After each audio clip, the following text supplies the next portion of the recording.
So once upon a time at the origins of the web, we didn't have a lot of choices with fonts because you had to be sure that the fonts that you were going to use on a website were installed on somebody else's computer. It was possible to use a funky font and then turn it just into a dead image, but those tended to look kind of mushy. So what you really wanted to have was a live font because that allows people to copy and paste it, for screen readers to read it, and so on and so forth. So for a long time, we only had a very limited set of fonts to pick from. But now that you can assume that people's internet connections are relatively fast for the most part, you can actually get a custom font and then package it with your website. So even if the computer that's going to load your website doesn't have the font, when they open up the page, they essentially download the font at that point, and then you can have your cake and eat it too. You can have interesting custom fonts, and you can also get them, you don't have to reduce them to an image, and you can keep all of their font properties.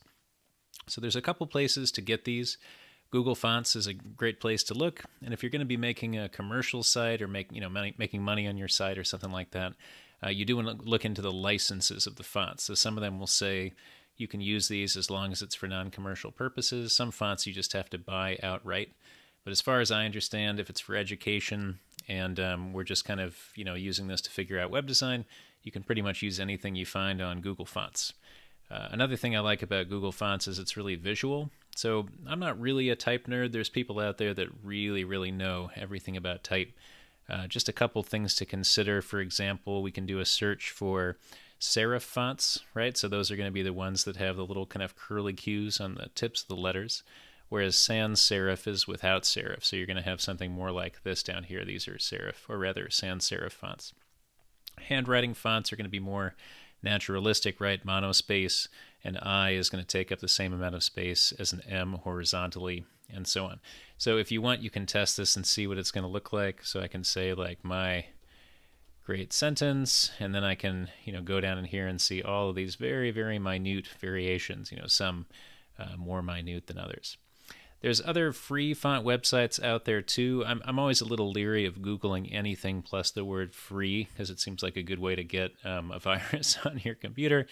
But there are some established sites out there like dafont.com that'll have different kind of searches. So here I can say like specifically I want to look up something that's Elvish runes or whatever.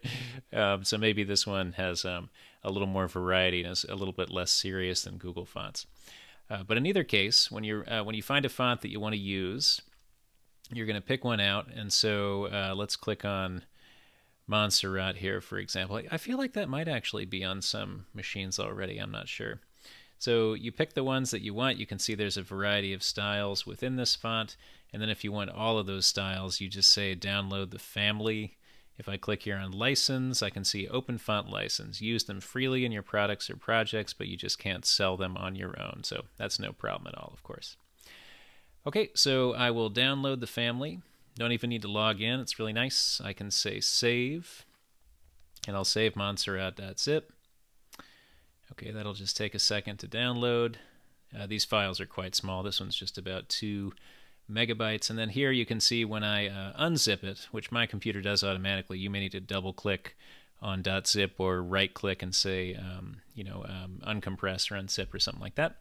But you'll wind up with a bunch of these TTF files. So TTF is the file type that's you're most commonly going to use. I think you'll see a couple other ones out there. OTF might be one, but I would just try to stick to TTF.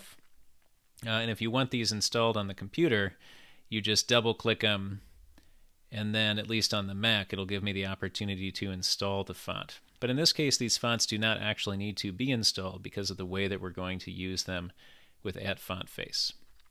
So let's head over to W3 Schools, our favorite place, and we can see here the @FontFace rule. So we haven't used this before, the @ symbol. This goes in your CSS, and it's just 2 lines. There's the font family, and that needs to be named whatever you want, but of course it makes sense to name it after the font you downloaded. And then the source is a URL that we have to direct somewhere on our computer. So let's go ahead and give this a try.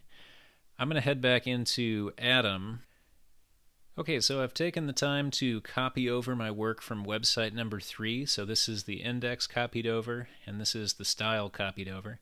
Just to make sure I did it right, I'm going to right-click here, Reveal in Finder, and then open this up locally in Firefox, and I can see indeed that's a functioning copy of my website number 3, check that the anchors work. Great, everything's looking fine.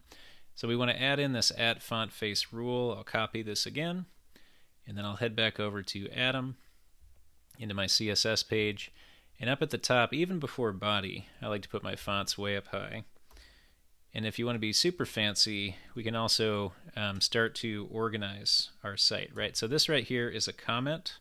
If I make a sandwich, which is a /*, then some material, followed by */ and you can have as many asterisks in there as you like, but sometimes I like to leave these inside the CSS so I can flip through and understand what my sections are.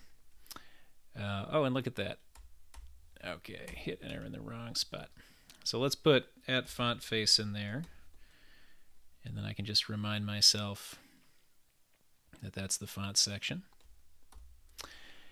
So the @fontface is going to currently be called my first font, and then the source URL needs to point to not sensationlight.woff. So let's go double check.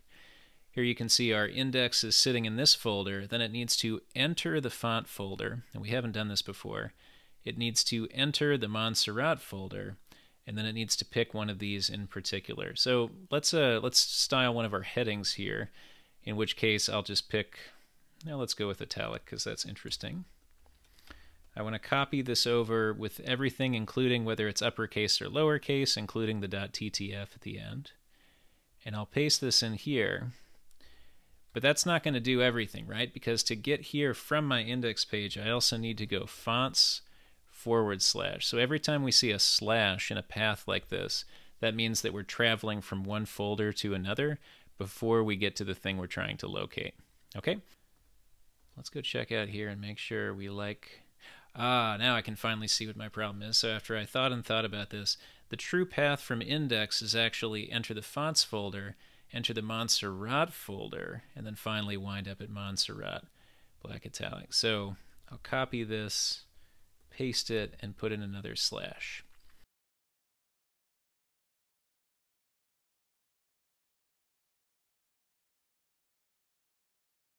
I can come back over to my local instance, reload it, and now all of the H1 tags have inherited that new font, which I specifically did not install on my computer, right? So this is the beauty of @fontface, because the website actually downloads the font to all of your users on the fly, so they don't need to have things on their computer. Okay, that's how you use @fontface. Oh, and one last thing I should mention, if you want to use more than one custom font, which will be part of our assignment, note that you can't just stack up these two lines. You have to make a whole new @fontface. So if I download an additional font, I would copy over this entire section. It would still just say @fontface, but then I would name a new font family, and I would give it a new source URL. So this has confused a lot of people in the past because you're just naming the same thing over and over again, which does not work in other types of CSS. But in this case, that's how you use multiple custom fonts.